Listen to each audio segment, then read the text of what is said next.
Hi, I'm Dr. Jason J. Campbell, and I want to thank you for taking the time to watch my videos. In this video, I'm continuing my analysis into metropolitan conflict. This is section 1.6 of my notes. Just look on page 15, and we'll begin at that point. If you want to download the PDF, click the link in the description field. It'll take you to the PDF. Download it and use it to supplement your readings. With that, let's begin. So this metropolitan conflict, section 1.6, and we're on page 15. So regional economic development. So we're going to talk about the 4 eras, it should be eras, apologize for that, 4 eras of American economic change. Not necessarily going to write this down unless I need to. The first is the initial economic growth, and you have the dates. The dependencies were on physical resources, agriculture, natural slave labor, and export. Right? So the establishment of the United States of America, I mean, to no surprise, we know the narrative, the economic ability, and the potential international affect of the United States of America and its independence from Britain was established on things like slave labor, agricultural, natural resources, and such. You have to forgive me, I'm drinking my tea, so I need my tea. Number 2, the Great City Ascendancy. We move from a very agriculturally dependent mode to manufactured resources. This is number 2. Manufactured resources, capital in procuring MOP as means of production, sort of a Marxist terms. Transportation networks to facilitate shipment and production in general, right? So you can imagine that we go to an industrialized era. Number 3, the intra-metropolitan economies. Dependencies were on shared suburban and urban labor markets, and I spoke quite a bit about the relationship between the suburbs and the city center. City center was initially the source, the hub for the economic engine of the metropolitan community. It shifted to the suburbs. Commercialism, personal consumption, all as being driving factors for commerce, right? Personal consumption and the transformations in the way in which we consume our products affects, obviously, the economic condition of our metropolitan community, but more importantly, it ultimately affects our GDP, right?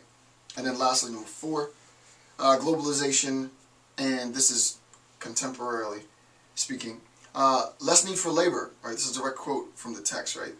The dependency is shifted, right? There's a need for labor, but there's a less need for labor in the U.S. Why? We still need, I'm not a politician, but we still need jobs. There's no question about that. Fortunately or unfortunately, however you look at it, the outsourcing of much of our manufacturing industries, if not all of our not all, but a significant portion of our manufacturing industries, be it textiles to any type of manufactured good, has been outsourced because you can do it for cheaper abroad. While this facilitates a burgeoning middle class on the other side of the globe or outside of the United States of America, the argument is, for good or for bad, I'm not picking the position here, I'm just sort of, I'm just articulating the position. It serves as a detriment to U.S. labor. But the idea is that there's a decreased dependency on labor, especially domestically, because of this ability to outsource labor, and that's precisely the reason, right? Number 2, service orientation, internet and global communication, and sort of intangible goods, right? And this is true. There's a ton to be made still in markets. There's a ton to be made in virtual commodities and virtual businesses. The ways in which we are amassing our wealth as individuals and as individual nation states is transforming. So I don't want to spend too much more time on that. It's sort of just information that you ought to know. There's no theory behind this. It's just sort of facts of the matter. So we'll move from the 4 eras of American economic change to globalization and 6 regional economic needs. So the bottom of page 15, number 1, This is a direct quote from the text. "We have not yet developed integrated public systems that are aligned with the realities of labor shed. Too few regions have a shared economic vision or a set of priorities." And this is important, right? As I said before, the ways in which we need to conceptualize the interdependencies of our metropolitan communities, of our states, is such that we are interconnected, our economies are interconnected, interdependent, not just on a national level, but also on an international level. The example that I gave before had to do with the financial market collapse as a consequence, in large part, as a consequence, in large part, by the overinvestment in real estate, especially here in South Florida. And this led to market collapses the globe over, so that economically our system, our money systems are becoming more and more interdependent.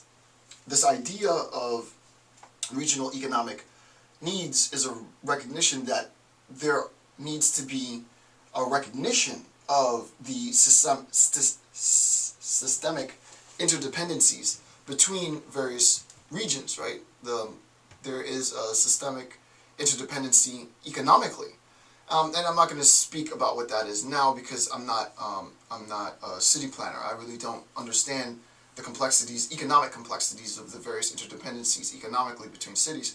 But as I said in previous videos, if we're talking about the co-production of services and goods to the constituency, then there's cost associated with that, where you can have members of the community, constituents, contribute to the co-production of the goods and services that they themselves use and need. Then you decrease labor costs, you decrease service costs, you decrease production costs. Where those services and goods can be coordinated regionally between multiple cities, multiple townships, multiple metropolitan communities, then there serves to be a pacification and easing of the economic tension. But again, this is all theoretical. You would need to look into that specifically. So 1B, bottom of page 15, coordinated intra-metropolitan workforce programs. Again, as I said, it's a matter of the coordination. The workforce programs are hard to institute because, especially if we're talking about macro, because you need sort of federal support, right? And federal orchestration, right? It needs to be orchestrated.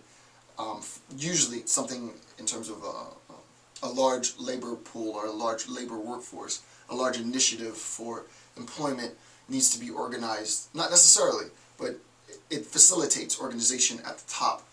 In terms of local level, there are and need to be recognitions. There are instances in which, it's imperative for local mayors and local community organizers and leaders to articulate, obviously, the economic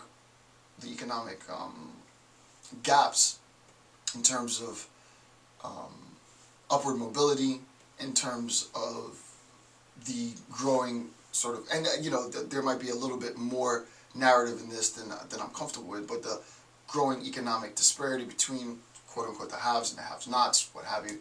So we can understand this conceptually, we can understand this theoretically, but the truth of the matter is it's exceedingly difficult to implement in 1B a workforce, a macro level, metropolitan, intergovernmental workforce program that employs tens of thousands or potentially hundreds of thousands of people. It's far easier said than done. It's easier said than done because, on the one hand, if it's entirely privately subsidized, then that would mean there would need to be, demand within the private sector in order to legitimize the recruitment of a new labor force. If there isn't a demand in the private sector, then there's no need for labor. And there's nothing that the federal government can do or say to the private sector to force them to hire people if there's no demand for their labor. So we have that drawback, right? There needs to be demand. If there is no demand, there's really nothing that can be done to create the demand to force, quote unquote, the private sector to hire this new workforce. On the other hand, without the demand, the argument becomes, well, you could create sort of artificial demand by government subsidization of labor in construction, what have you. But the problem with that is, since there isn't a demand driving the labor force, 100% of the expenditure for that labor force is a consequence of tax revenue, which means that the people are paying for people to work. And that doesn't seem right as well, right? So I think personally, this is just my biased interpretation, I think both are problematic, right? If there isn't any demand in the private sector, you can't artificially, you can, but it's very difficult to artificially create demand for a workforce of that magnitude. On the other hand, if you're talking about employment via stimulus, stimulation from the federal government, it works, but it should be short term at best, right? You can't sustain a labor force entirely, right, from federal subsidization. You can use it to stimulate the economy and get things going, but it has to taper and come to an end eventually. The best way that I've seen over the years of reading, and I don't particularly read this type of material, but I am a bit interested in it, is that there is a participation between the federal government and the business community, such that the federal government might be able to spur demand in the private sector by giving benefits to macro level, huge, large-scale companies and employers, be it tax breaks or be it some incentives, kickbacks, what have you, that can spur demand. Now, this also assumes that there isn't an inherent corporate greed within the company, and they're not just going to pocket that difference in terms of expenditure for themselves, right? So the idea is there needs to be an interrelation between the federal government and the business community in order to create the conditions for a sustainable workforce demand. Number 2, bottom of page 15, balance between former locally generated business tax revenues and latter regional labor markets. Typical error to overinvest in the former rather than the latter, right? There's a typical error to overinvest in generating business via tax revenues and such, rather than attempting to try and understand regional labor markets. How could we, at a very local level initially, sell ourselves, and sell our resources locally, and sell our people locally, and the expertise that our people have locally to outside businesses? And what we'll see on the next page are sort of conceptual ways in which this is done. It's important to recognize that just like in an individual person's home, individual family members might have different specializations, right? Mom, dad, the kids all typically don't work at the same place of employment. They each have different jobs. Mom has a different job from dad, kid has brother has a different job from sister. Everybody's employed in the house, but everybody's employment is contingent on their specialization.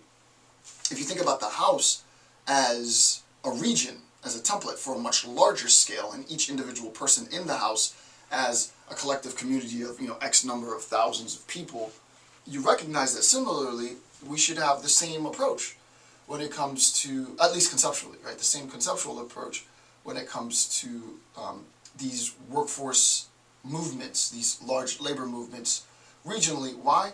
Because there needs to be a diversification regionally. So if the house represents the region and each individual person in the house represents a constituency, then it should be analogous. The analogy is, well, regionally we need to be able to specialize, right? This location of our region with these constituencies have a specialization in this thing, and solicit business investment in regional development and the community. I don't want to go too much into the development yet because that takes it to another level. So we'll flip and go to page 16, top of page 16, number 3. So regional partnerships. Regional partnerships offer single points of contact for businesses seeking relocation or wanting to expand in a region. and this is obvious, right? As I was saying before, those who seek to entice or solicit investment in their region do so as a consequence of selling their region to investors. So it's a single point of contact for businesses seeking to relocate or wanting to expand in a particular region. And the example is North Carolina's Department of Commerce as an example. Just click the link. I thought it was pretty interesting how the region was diversified in terms of its expertise, right? Obviously North Carolina is good country, so there's creeks and streams and rivers that you can see.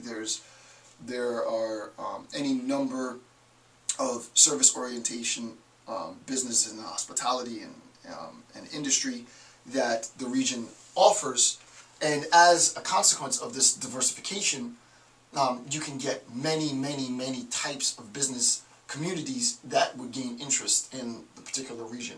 In my state, it's specifically hospitality oriented, which isn't necessarily a bad thing, because our state of Florida is so huge, right? It's an enormous state in terms of just land and people. So we have a large state.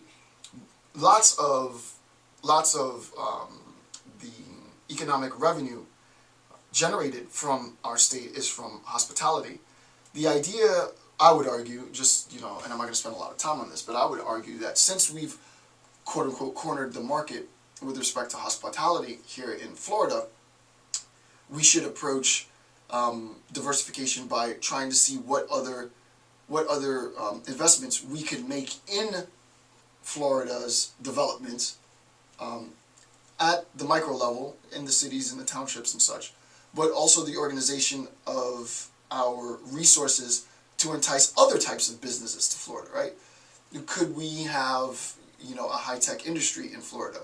Would that be possible? Could we have any number of, because we have so much land, could we have any number of manufacturing plants here in the state and such? What is it that the state has, and how could our representatives utilize our resources and our people and the expertise that we have in order to entice more economic investment in the state? It benefits the state, it benefits business. The question is rhetorical because I don't have an answer to it, right? I know how to posit the question, can conceptualize it, but that's what we ought to be asking ourselves, right? That's what city planners should be asking themselves, or what are the existing resources and benefits within the population that we can arrange and orchestrate to solicit external financial investment in the state. So 3C, top of page 16, states consolidate counties proximally into regional business access points, which are identified by regional name. These regions have specialization contingent on any number of factors, for example, high-tech, food, film, real estate, etc. So the goal is variety and specialization proximally between regional access points to minimize cannibalization. What does that mean? What you're going to see at the bottom in this image is an idea. You can imagine that this landmass is a region, and this region is broken up into eight different, this is just an idea, right? 8 different counties, 8 different subdivisions, 8 different sections. It doesn't necessarily need to be defined in terms of borders. So it doesn't have to be that specific. But the idea is, at least conceptually, the idea is to diversify the region. It could be as large as a state, it could be as small as a township, to diversify a given area by any number of specializations. So for example, here in the city of Davie, where my university is located, you would imagine, obviously, you have a very, very large, in terms of the amount of area that it takes up, university, and everything around the university facilitates the university, right? So there'll be stuff for students who want to order food, so there's lots of places where students can eat, and there are places where you can buy used books and such. All of this, like anywhere in the United States, college towns facilitate and attract college town businesses. The further you get away from the college, the less that that particular market, the viability of that market, college town businesses, becomes, and then you have your sort of traditional strip mall businesses, the stuff that we've talked about before. The closer you get to the university, the more you see a proliferation of quote-unquote sort of college town businesses, and you can imagine, right? Even though I haven't seen a Greek paraphernalia shop, surprisingly, I don't know why. Every other college town I've ever been to, in my school, when I used to travel with my fraternity brothers and such, you'd get close to the university and you'd see like college town, like Greek shops where you can get like Greek paraphernalia. I don't think, to my knowledge, that there is one here. So if you happen to be watching my video and you live in the town of Davie, you might want to open up a Greek shop, right? I don't know why there isn't one. But that's the idea, right? Where you're close to the university, a lot of people pledge fraternities and sororities, you might want to have a Greek shop close to the Greek paraphernalia shop close to the university, because it's a no-brainer. Surprisingly, I don't think there is one. At least I haven't seen one. I haven't participated in any Greek life here while I've been teaching. That was my much younger days. But you get the idea, right? So that despite the fact that we're talking about just our township here in Fort Lauderdale, or even in Broward County as a much larger sort of section, it's already diversified, right? Part of Broward County, closest to the university, has this specialization. As you move closer to the water, because we live coastal, obviously, as you move closer to the water, then the diversification of businesses change, and you have people who have more fishing orientation or marina orientation or what have you. As you move closer to the city center, it's more industrial. You'll have more economic, sky-rise businesses and such and such. So that we've already shown how we can transform it. But I think a lot, unfortunately, the planning of the city isn't such that it's intentional.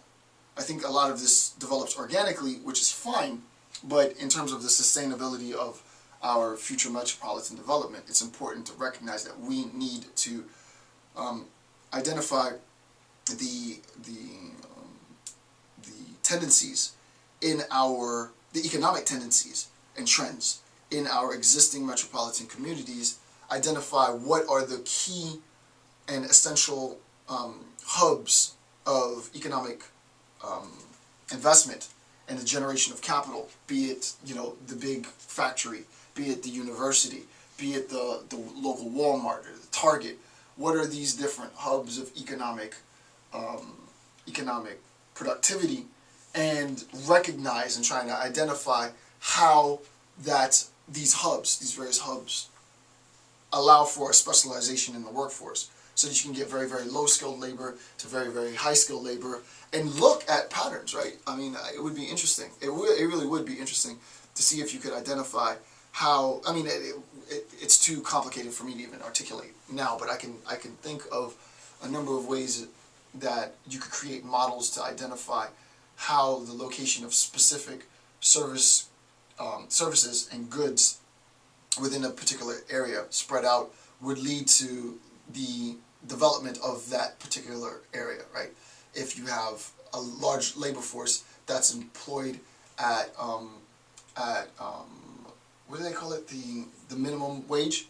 If you have a large labor force employed by minimum wage labor, then you can imagine that it's good to have that minimum wage labor, but that's going to transform the way in which the area surrounding that large employer, it's going to transform the area, so that there might not be a need for residential housing and the maximization of sprawl as a consequence of that, because the labor pool overwhelmingly receives minimum wage. So you might want to invest in apartments closer to that employer, so that there is a coordination between the development of the region or the development of the community locally as a consequence by really the proximity of employers, right? And it's not to say that those employers will always be there, but the idea is to develop organically so that you can facilitate any number of things. One,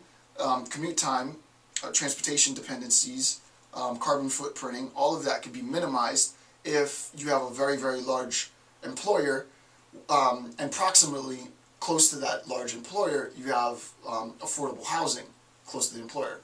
I mean, it's like it's a win-win. It's a win-win.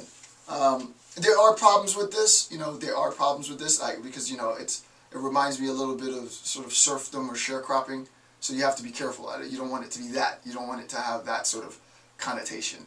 But the truth of the matter, and I don't think that it does, but, I'm sort of transparent in my lectures. The first thing that comes to my mind, I sort of just spit it out. But the truth of the matter is, I think it would be environmentally, economically, transportation dependency. It would alleviate a lot of the problems in just the commute. But that's the thing. That's the idea, right? The idea is to think critically about how we see this next generation of cities developing. 3E, middle of page 16. Business expansion, relocation is streamlined through these regional access points, which necessitates competition between regional access points. And again, this is just an idea. What I've tried to do is group various areas. It doesn't necessarily need to be a county or a township, what have you. This is just conceptual. Since you can see area 1 and 2 facilitate high tech, 3, 4, 5 film industry, 6, 7, 8 food industry. It's hokey. I recognize this example is a bit ridiculous. The point of the matter isn't whether or not it pertains to any real location in our national, the diversification of our national metropolitan communities, as much as it is just a general understanding that we can, as I said, look at our coastal towns in the state of, not even the state, in the county, in Broward County. We can look at our coastal towns and say, well, it would be important to make sure that we have these economic hubs there, because the driving force for people working in this area will be marine associated. And in the center of this city or the county, the large university is going to be a huge economic hub. And another part in the central city, it might be this other thing, and so on and so on. So the idea is to identify within any particular, the way I would approach it is probably at the county level. Look at the county and look at, maybe identify the top 50 employers in the county, or maybe the top 25 employers in the county. You can imagine that you have like a county map. You just, you highlight it. This is all electronic now, so you light up the 50 largest employers, or the 25 largest employers, and look at the dispersion of the employers. It probably, if things are planned well, it probably encompasses the totality of the county, right? You could see a broad spectrum of the county being covered. If you recognize that most of the employers are localized in terms of their physical location, localized in one particular area, then you recognize that localization is going to necessarily increase commute time.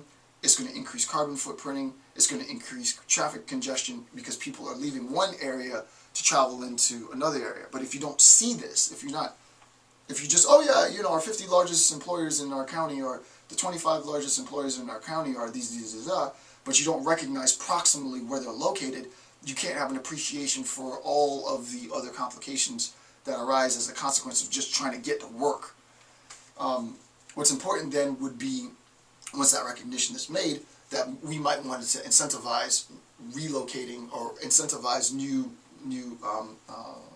real estate projects closer to the source of employment for any number of beneficial reasons. So that's the idea. We need to start thinking about this in terms of proximity, and the essential proximity, as we've seen with respect to the foundation of our metropolitan conflict, was the inherent conflict, the biggest conflict, that of sprawl, right? The transportation grid and the dependency on the transportation grid and the distance between where you live and where you work. The more we're able to decrease the total population, not the total population, decrease the total distance for our population between work and home, and this is obviously in future cities, our existing cities are already built, so there's already sort of an inherent dependency now.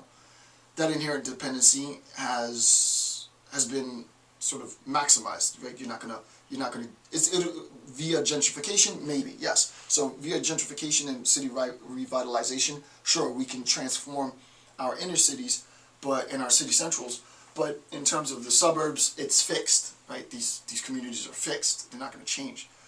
that doesn't mean that the next development of our cities should emulate the sprawl of our existing structure, because it's not sustainable. What do we need to do? We need to do stuff like this. We need to think about the diversification of our metropolitan areas, of our regions, of our emerging suburbs, and our city centrals, with the recognition that proximity from work to home is absolutely key. The closer that proximity, the smaller the carbon footprint. The closer that proximity, the less emphasis, the less burden on the transportation grid. The closer that proximity, the more you incentivize the inherent relationship between a large labor pool close to work and the enticement for the business community. You can imagine that if I was a city planner and I wanted to entice a very large, like a Walmart, right? Large scale, what do you call it? Minimum wage, large scale minimum wage employer to my city, because I needed it. I might want to start, real estate development and affordable housing, right? So you say, hey, yeah, there's an affordable housing complex going up here. 2 blocks down the street, there's a vacant lot. You might want to come to our town because we got affordable housing, walking distance from a new empty lot where you can set up your multinational corporation. Your labor force is right there. It's very important. You can take it a step further, and this is stretching it, but why not? Take it a step further and ask. This is how you get the partnership between the business community and the federal government.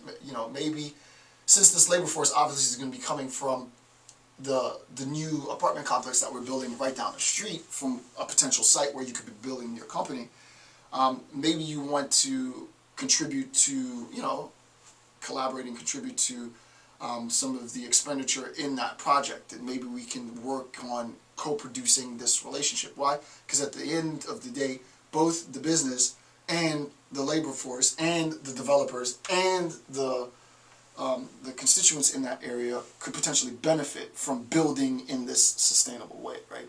Very compact, close proximity. Obviously, the people will leave in and out. That's going to happen. People's economic circumstances hopefully get better, might get worse. People will leave, but that complex, that apartment building, that affordable housing is always going to be there, and it will always attract a certain type of resident. That type of resident might be inclined to work at this type of employer, and thus we establish a model and build in that way, and on and on. More increased specialization. You get to university level, you get to the high-tech level, same structure. All right, number 4, bottom of page 16, regional national coordination of specializations. So since national priority is locally and regionally dependent, we need to, our national priority, right, U.S. national priority is locally and regionally dependent. This is why we need this coordination. We need this coordination because of stuff like, carbon footprinting. Our carbon footprint might not be, and I know carbon footprinting is contentious, so you have to forgive me.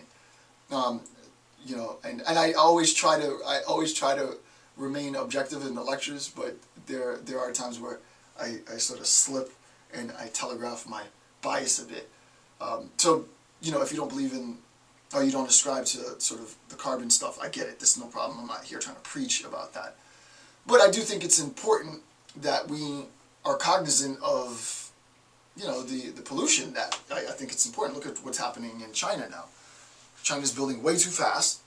They have a ton of money, but the incidences of lung cancer and the incidences of just contamination and pollution is high. I think it's probably higher than people would like to acknowledge, but it's pretty high. The idea is, okay, well, you get national, you're getting a lot of national prominence in terms of the rapid economic mobilization of capital globally from China, but what's happening locally? Locally, it doesn't seem like it's working that well. So that there is a connection between, to go back to carbon footprinting, right? There is a connection between sustainable development and toxicity and pollution, and we have to make sure that we develop in such a way that we can regulate things like toxicity and pollution. That also has to factor into our planning. So yeah, in terms of specializations, we need to think about how we arrange our metropolitan or the economic hubs within our metropolitan areas, such that we incentivize and we solicit business investment in our community, but also we develop in a way that's sustainable and healthy for the population as well. So coordinating regional specializations would, 1, facilitate national interests, 2, could operationalize voting with your feet, talked about that. Customer voters would gravitate toward those regions that specialized in those areas of businesses, education, industry that satisfied their preference positions, talked about that. It would minimize cannibalism. Basically the idea is that you don't have two competing industries, two competing service businesses in close proximity to one another because they cannibalize each other. Number 4, increase regional competition, and on and on and on. Number 5, middle of page 17, sustainable economic development. Vibrant regional economies fuel macroeconomic growth. So the U.S.'s that doesn't make any sense. This doesn't make sense. I probably wrote this wrong. Vibrant regional economies fuel macroeconomic growth. So the U.S.'s economy ability, that doesn't make sense. Probably economic ability to compete globally is increasingly determined by how well individual regions of the nation compete. Right. So our economic ability as the United States of America to compete globally is undeniably tied to regional specialization. Right? Regional specialization is important. The easiest way to see this, it's probably it's a bit of a caricature, but it's true. You think about Hollywood, think about Los Angeles. The film industry is an enormous economic, enormous, billion-dollar economic business. Right? So it's a huge, film industry is a huge industry. It's a billion-dollar industry. That industry has a specific geographical location. It does, and that specialization. And what has happened, as just an example, is that the area in Los Angeles and such has developed to accommodate the industry. So you have lots and lots of studios, and everybody knows all actors and actresses, and know to go to Los Angeles. So you have a perpetual labor force, an enormous, too big, oversaturation of potential labor force, which is why it's so few make it, because there's so many there.